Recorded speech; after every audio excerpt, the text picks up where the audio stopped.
So without no further ado, we have so many important guests here with us tonight, and you will hear from some of them, of course, from our Prime Minister first and foremost, but also from Samantha Power, the administrator of USAID and a big friend of Ukraine. Also with us, Pritzker, US Special Representative for Ukraine's economic recovery, and we've spent 2 days now together, starting from Chicago. And also we have 3 special announcements. One from the President of International at the Bank of America, Bernard Mensah. Also we have with us Edward Knight, right here, the Executive Vice Chairman of Nasdaq. And we have Marcia McNutt, the President of US Academy of Sciences. And all 3 announcements will be an input into this development that we're talking about, innovation, leapfrogging into the future. So with no further ado, Prime Minister, thank you very much for being with us. Thank you for very productive 2 days and some days ahead. The floor is yours.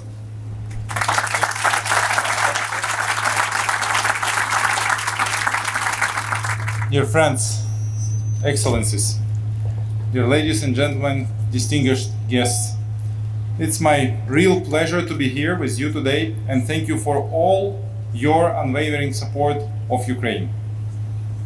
Yesterday, I arrived from Chicago, where we had very productive discussions with US Special Representative for Ukraine's economic recovery, Pritzker. Madam Special Representative, thank you so much for organization yesterday, all yesterday's meetings, and for all of your efforts. So we met with the representatives of the US business, with the governor of Illinois.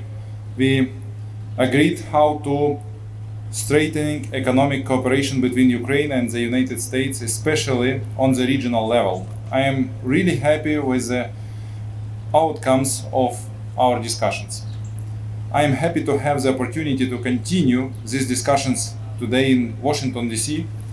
Today and tomorrow. I strongly believe that the annual conference that we launched today will contribute to strengthening economic cooperation between our nations and to reconstruction of Ukraine, which is suffering from the Russian aggression. The name speaks for itself: Ukraine, reinvent, innovate, leapfrog. Oksana actually mentioned this, and thank you. It's a very, very complete name for our conference. This is the best recipe for our success, and I ask you to continue our efforts for this cause. I want to thank USAID Administrator Samantha Power. Thank you so much. You are greatest and biggest friend of Ukraine. Special Representative Pritzker, Nasdaq Executive Vice Chairman Edward Knight. Thank you so much. President of US National Academy of Sciences, Marcia McNutt, who will speak after me, and all of you for joining us here today and tomorrow. I would like to extend my special gratitude to Ambassador Oksana Markarova for organizing this event, for all your efforts to consolidate US assistance to restore Ukraine with a special accent on innovations. You are just in the right place, in the right time. Your energy, your devotion is really needed now, when Ukraine is fighting for its independence.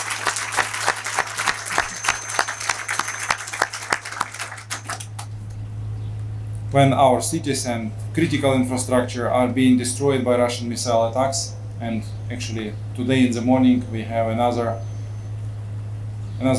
casualties, another killed by Russians, civilians, injured people and children.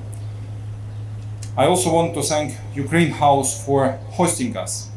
The Ukraine House was inaugurated by President of Ukraine only 2.5 years ago, but you have already become the real place of strength, accumulating the energy in support of Ukraine.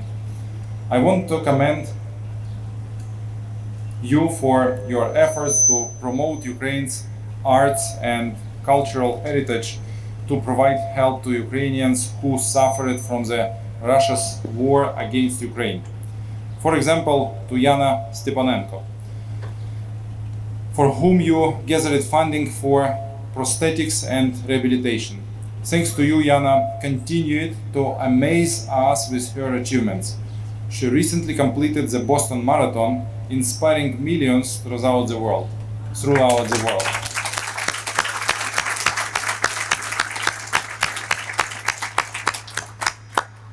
It is amazing that alongside with this work, you find time to promote innovations. Thank you so much. This conference, which begins today and continues tomorrow, is an example of concrete work with the aim to promote reconstruction of Ukraine, to promote our recovery. It's very positive that it will produce practical results.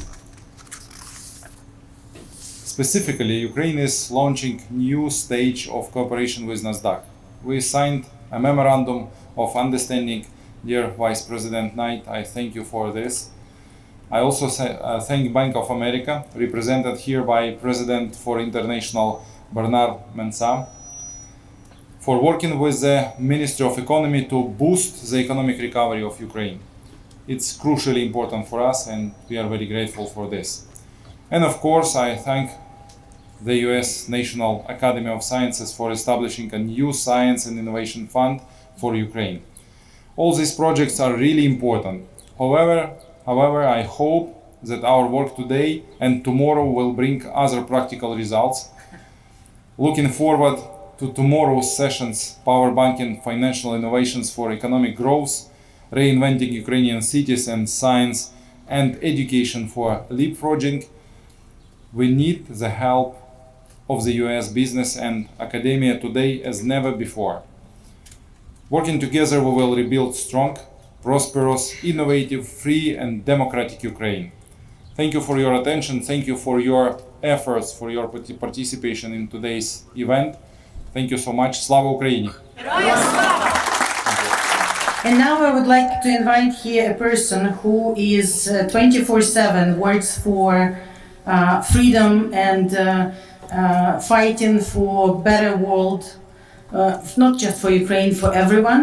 And the person who's behind a number of these initiatives, because it was Samantha Power who, in addition to working tirelessly 24/7 together with Ambassador McKee and everyone we have here from USAID team, Mark Simakovsky and so many others, but she also finds time to watch UN meetings together with me, especially when 143 countries condemn Russia.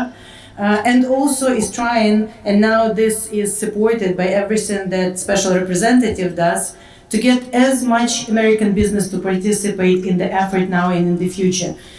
Dear Administrator, dear Samantha, please share with us a couple of words.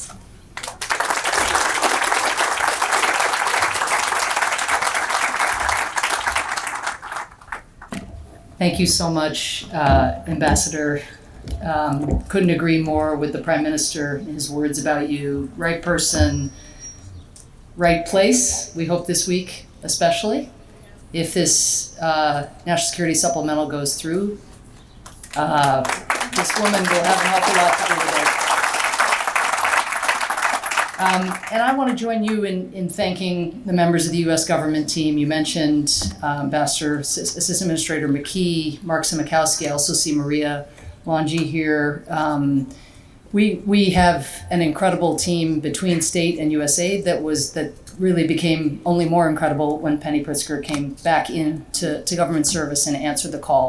We were so lucky, Penny, to have you on the team, not least because it keeps us focused on the future and not just the hellish present that Putin is subjecting the Ukrainian people to, but really looking ahead as to the trajectory of this country, whose people have proven their capabilities again and again.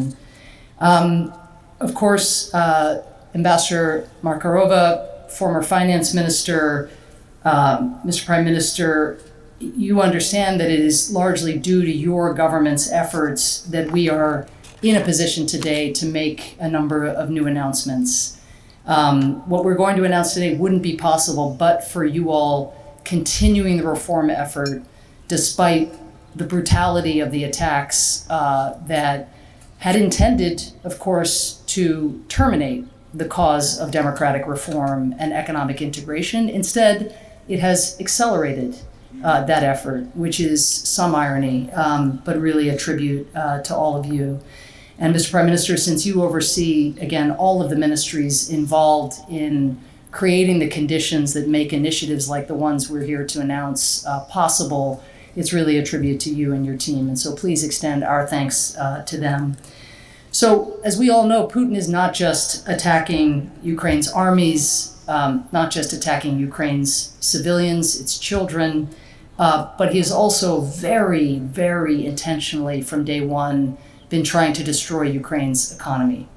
He has attempted to sabotage Ukrainian industry, as we know, by attacking the electric grid, bombing key production facilities, trying to destroy the agricultural sector, one of Ukraine's largest export sectors, of course, blowing up grain silos, putting landmines in fields to prevent the farming of Ukraine's rich and arable land, and, of course, for so long bombarding Ukraine's ports to try to prevent Ukrainian farmers from doing what they had always done, which is exporting their goods to the world and helping feed the world.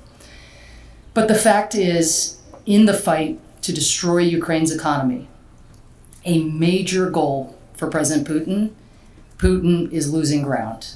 It's just, he is really losing ground. Ukrainian companies have shifted their operations, transformed their supply chains, and changed their locations, of course. Industries like IT have not only survived, but thrived. For example, even during the war, Ukraine has expanded its leadership in cutting-edge industries like artificial intelligence, fintech, and blockchain. Is that something that Putin would have expected? In the 2 years before the war, the sector contributed $11.8 billion to Ukraine's economy. In the 2 years since Putin's full-scale invasion, that sector contributed $14 billion to Ukraine's economy. Companies like Bayer, Louis Dreyfus Company, and Corteva are making investments now, not only because they are committed to Ukraine's recovery, but because they see real business opportunities in Ukraine. The economy grew last year and is projected to grow again, even as the Kremlin's attacks not only continue, but really intensify. Given the relentlessness of Putin's missile and drone assaults, this is a staggering achievement. And I will say I had a conversation not long ago with Kristalina Georgieva of the IMF, and she was literally almost breathless in describing the economic miracle that the Ukrainian people and leadership have helped bring about. I mean, just to have this level of economic growth with these kinds of conditions inflicted upon the people of Ukraine, it's really something that will be studied for a long time to come. But all of that said, a major barrier is still standing in the way of progress for many Ukrainian companies, and that is access to capital. One of Ukraine's largest investors, Igor Lysky, has invested in a wide range of sectors in the Ukrainian economy. Right now, he's trying to build a window pane factory to replace the shattered windows across the country. But while he is ready to invest a third of what is needed, this is just one example, he's having trouble raising capital for the remainder.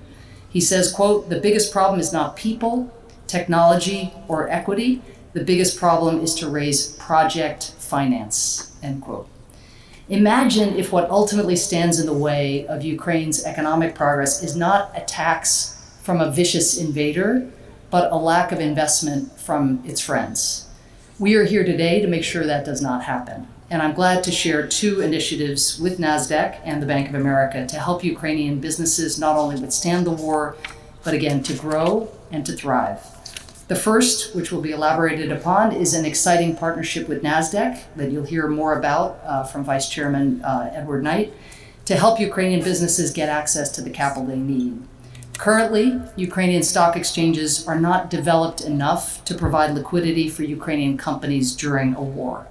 So the next viable way for these companies to access capital is to list on the international markets. But there's a cost to listing on international capital markets, including initial listing fees and annual fees, costs that can be prohibitive for companies that are already having to grapple with air raids, power outages, and supply chain issues as they grow. That is why Nasdaq is making this crucial commitment to waive fees for Ukrainian companies to list on the Nasdaq stock exchanges globally. As Vice Chairman Knight will detail, they are also providing technical assistance to help Ukrainian businesses navigate the requirements of listing on the exchanges, as well as offering Ukrainian entrepreneurs workshops, training, and advice on regulation and governance practices of public companies. This is a major initiative. Secondly, you will hear from Bernie Mensah from the Bank of America about an exciting partnership between the government of Ukraine and Bank of America to provide senior investment bankers expertise to the Ukrainian Ministry of the Economy through a process known as secondment, a familiar bureaucratic term, to assist in developing, planning, and executing projects. These so-called secondees from the Bank of America who work with the Ministry of the Economy are going to identify and with their Ukrainian colleagues and build out bankable projects in Ukraine and then help pitch them to the appropriate investors. It will send a strong signal that Bank of America, one of the largest banks in the world, knows there is real opportunity to invest in Ukraine now and is eager to help financial institutions to take advantage of those opportunities. We encourage other companies here tonight to also think creatively. These are two very different initiatives where each entity, institution thinks through what are our comparative advantages to contribute here. Each company can think creatively about how they can support Ukraine's economy at this critical juncture and how we in the US government can help facilitate those efforts. In an era where democracy is under attack, investing in Ukraine's economy and in its stability is one of the most impactful ways the private sector can join the fight. I want to thank Nasdaq. I want to thank the Bank of America for these vital efforts. We are honored to stand with them as we stand with Ukraine. Thank you so much. And since you brought the memories from the previous life, talking about the time when I was at the ministry, there is someone I've met at that time, and it was a great privilege, Secretary Pritzker, to work with you when you were in Commerce. You were leading the Commerce Department here, and it was you who actually inspired us to create Ukraine Invest.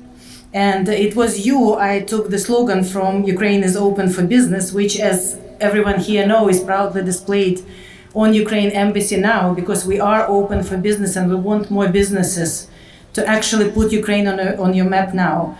But we are so fortunate that not only we can talk about that time and everything Ukraine and the US did together when you led the Commerce Department, but that you were appointed a special envoy on Ukraine's reconstruction. And now tirelessly work with us on exactly that. Not only rebuilding now, but preparing the ground for the future. So please, Special Representative of Ukraine for Reconstruction, Penny Pritzker.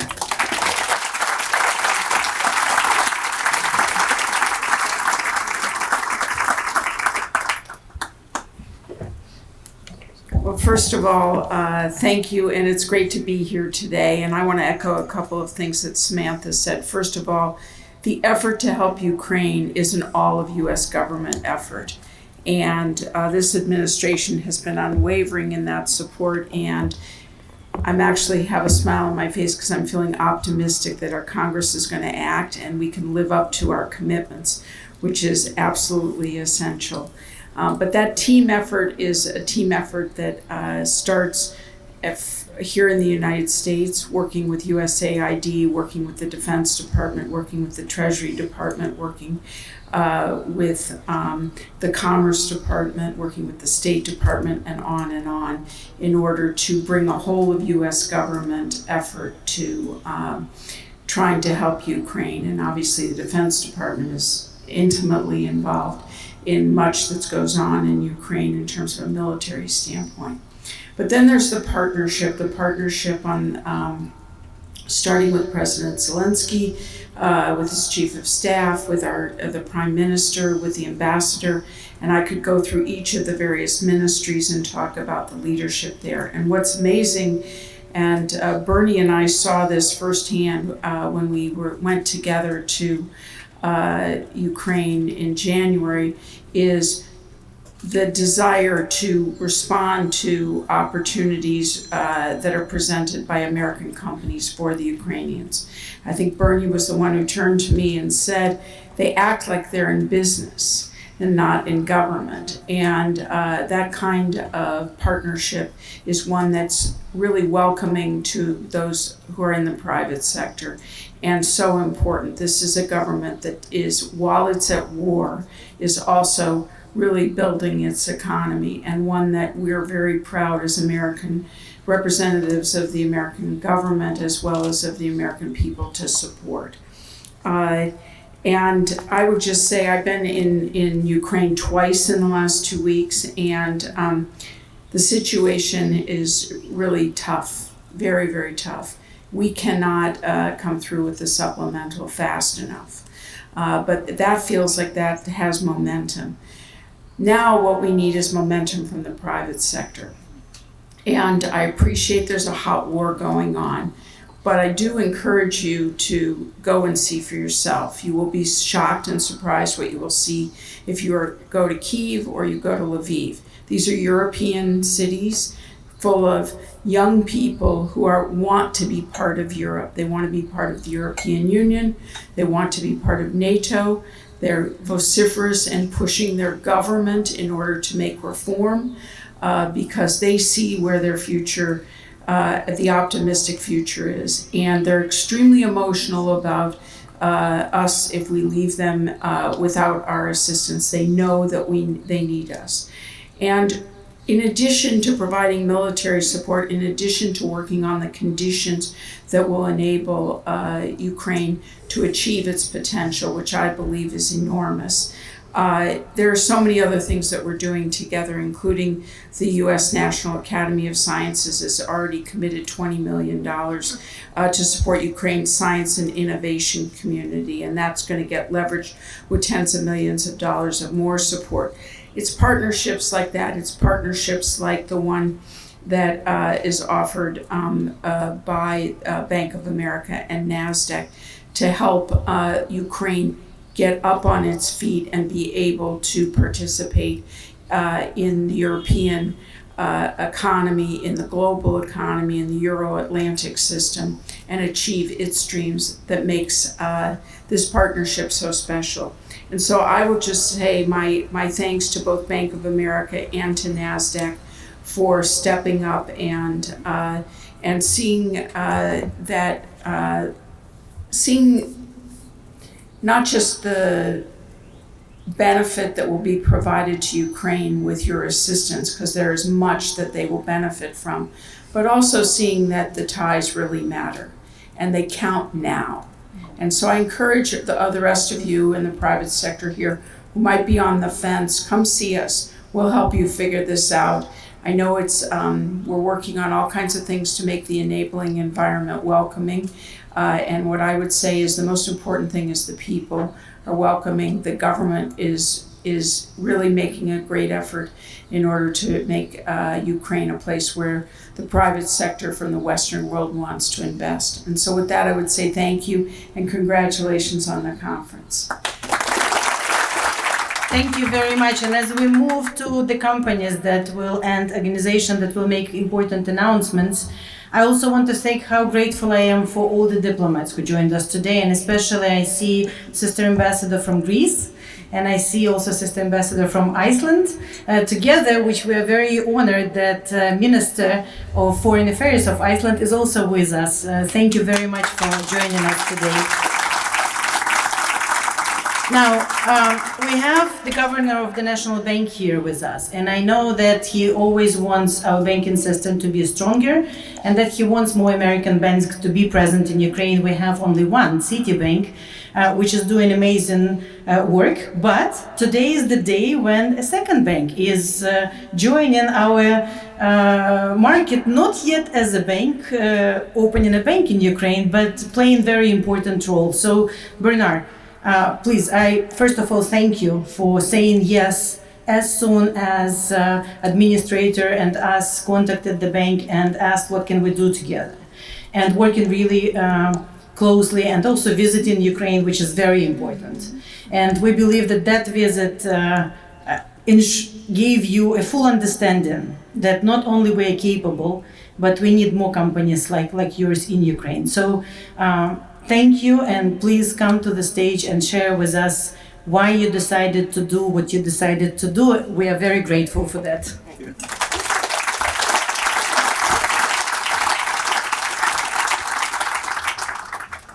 Thank you. Thank you very much, Ambassador.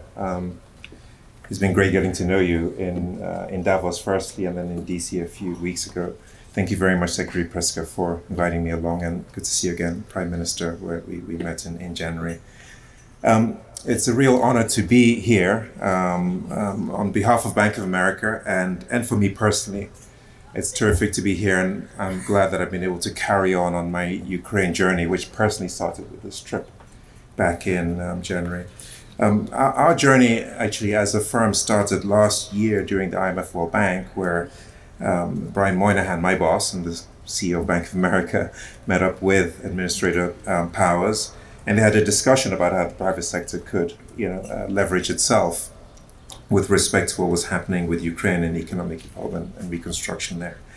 So that conversation lent into how could we effectively help as a bank, and we can do that in a number of ways. But I think we felt one of the most effective was just incredibly high quality human resource to give the Ukrainian government, with all of the things that were going on, the capacity to think through and assess the economic opportunities that are in front of them, and frankly assess perhaps as the economic structure develops in a post immediately pre-end of war and post-war economy, how that might work. So Administrative Power tasked us to consider doing just that.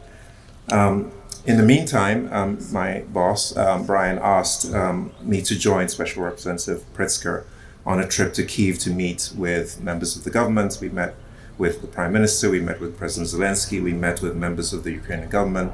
We had a terrific meeting at the Parliament as well, where we met all of the different parties in Ukraine. And thank you very much, Secretary, for hosting us. And actually, I want to say she's not here, but I want to say a thank you to Ambassador Bridget as well, who hosted us in Kyiv and kept me personally very calm when the air raid sirens went off when we were having drinks at the end of the day. I was wondering why everybody was still in their seats, but she kept me calm in that regard. And we're able to discuss at firsthand all of the efforts that could be made in rebuilding the economy. We had discussions around the insurance sector and the agricultural sector.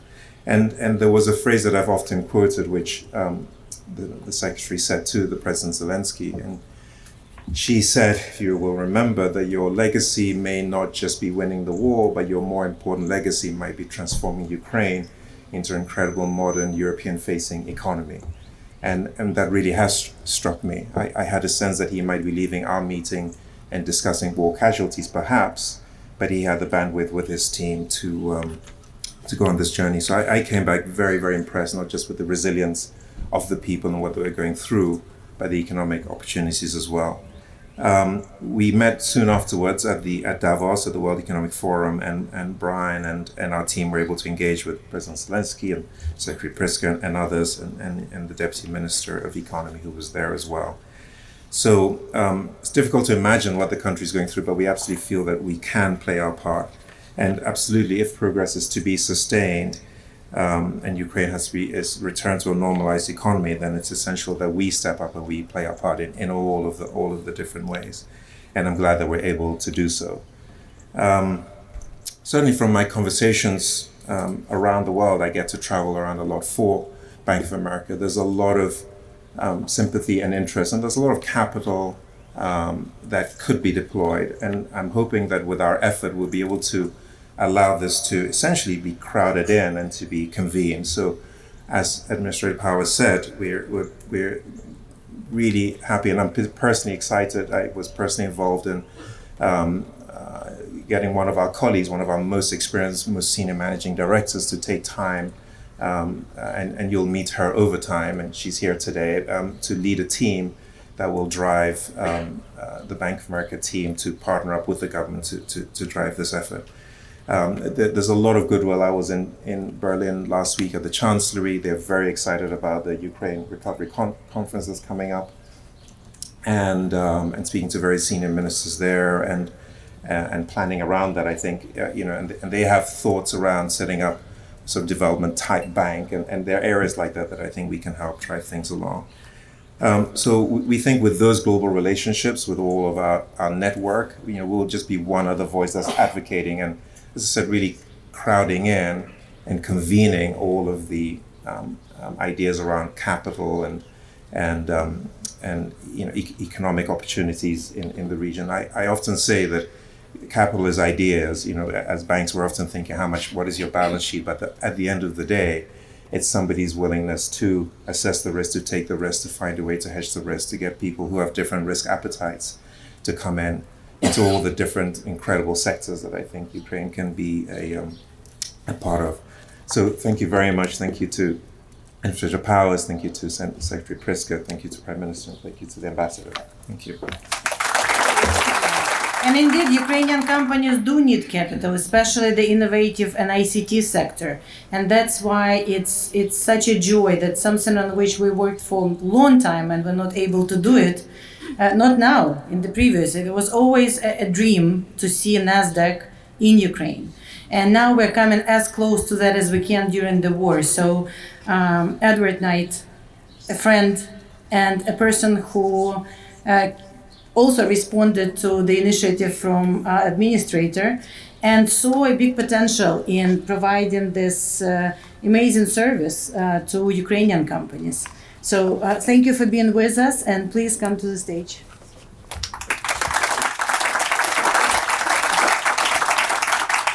Thank you very much. It's an honor to be here. I have to tell you, the hospitality here is always from you, Ambassador, is terrific.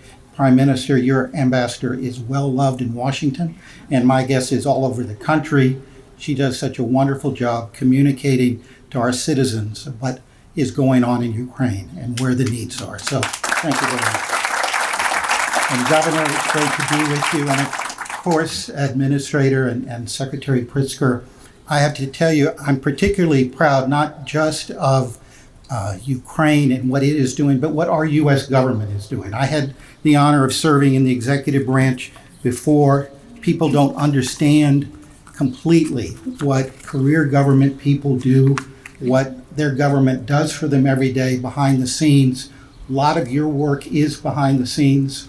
We understand that. You understand that. You do it for the cause of freedom, for the cause of democracy. And we have been so impressed at Nasdaq with the dedication of your team and your professionalism, and Secretary Pritzker, all that you have done. So we're just proud to be part of the team here. And I have to say, in over 20 years at Nasdaq, I've never had a prouder moment than standing up here representing my company. But it's not my company. This is something we do from our heart. This is not driven by a balance sheet. This is driven by the men and women of Nasdaq, who, like at Bank of America, we have people all over the world, but we have the honor of operating the markets in Sweden, Finland, Denmark, the Baltic states, as well as here in the U.S. They feel a proximity and a connection to your struggle, and they want their company to be part of that. And I'm honored that we have been able to do this, working with your government, with your ambassador, with the Ministry of Economy, with AID, to come up with some ideas where we think we can make a contribution. But what we are inspired by every day is what Churchill called the first human quality, courage, because it makes everything else possible. And your courage every day is something that I know will cause more U.S. business to gather together and other businesses. We are joined in this effort not just by American business, but by the London Stock Exchange, by the financial community in Great Britain, by others, and we're hoping we're part of the momentum that will move forward to help you with your economy. We should say the history of your economy, your finance minister, former finance minister knows so well, has demonstrated great growth and you have great resources, not just physical resources, but the human capital in Ukraine. So you have the elements, we think, of what makes a great Nasdaq company. And we want to ensure that the global investor has access to that with as little friction as possible. So we entered into a memorandum of understanding with the Ministry of Economy, facilitated by AID and your ambassador and others, that will allow us to work more closely with your government to help build a financial market in Kiev, hopefully putting to use some of our know-how in building markets. We build markets all over the world, over 100 markets in over 50 countries run on Nasdaq technology. Increasingly, the global investor needs access to a certain technology before they will have confidence to invest, and we think we can help make that happen. In addition, as was mentioned, we feel there should be as much capital going back to Ukraine as possible when a company lists on Nasdaq from Ukraine. So we're going to waive our fees in connection with that, not just here, but we've begun a process to allow that to happen also in our markets in Europe. We are optimistic that you will be able to reach your economic goals. We are excited about this. We are proud of our government and your government, and to play some small role in this. It's going to take time, and there's a lot more to do, but we're prepared to put our maximum effort into this and allow you to tap the power of the markets to rebuild your economy. Thank you very much for that.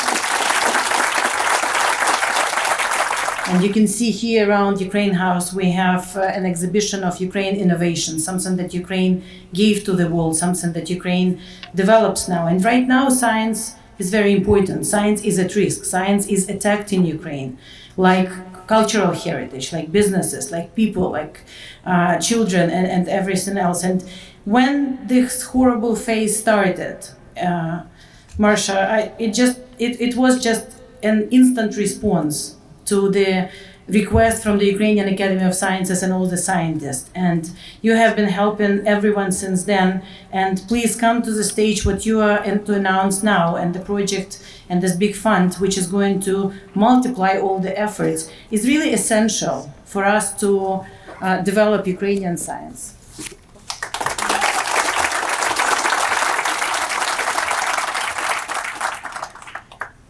Thank you, Ambassador, for that introduction, and it's a pleasure to be here with you, Mr. Prime Minister, with Ambassador Power, Secretary Pritzker, distinguished colleagues. So let me start with my story. Right after Russia invaded Ukraine, I started getting phone calls from presidents of universities around the US, and they said, "Can you help us through the Ukrainian Academy, get in contact with some of these really top scientists in Ukraine? We would love to invite them to come here to our university."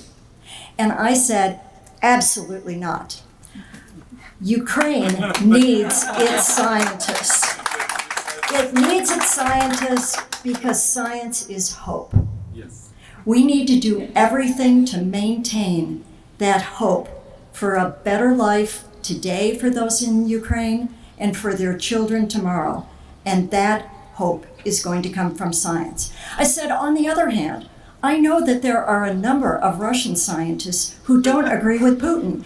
And if you would like me to help you get in contact with them to come to your universities, I would be happy to facilitate that.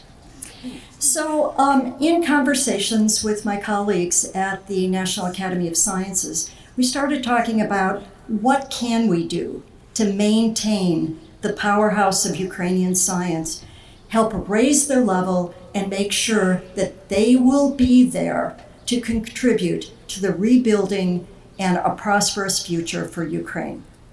So the first thing we did was we raised about $10 million in order to support many of the Ukrainian scientists who had left Ukraine in the face of the Russian invasion because they were concerned about their children, they were concerned about their families. Our goal was to support these scientists in Poland and in the peri-Ukrainian region so that they would be available to instantly move back once hostilities ceased. Now, that was a great plan, but it had one flaw. In looking at it, we realized we were only supporting women scientists because it was the women scientists that had left Ukraine with the children.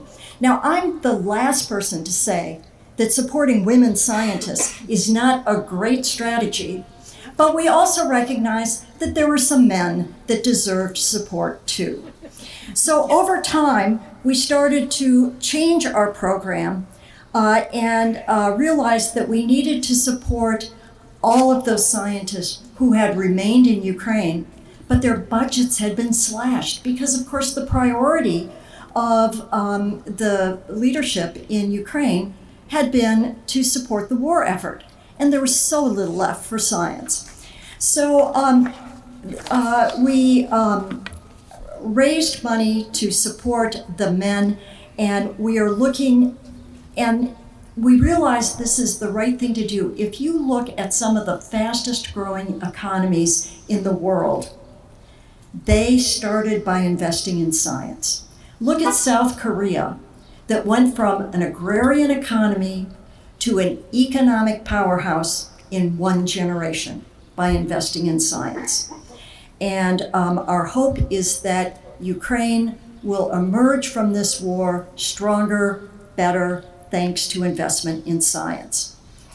I'm pleased today to announce that the U.S. National Academy of Sciences is launching what is a new Science and Innovation Fund for Ukraine.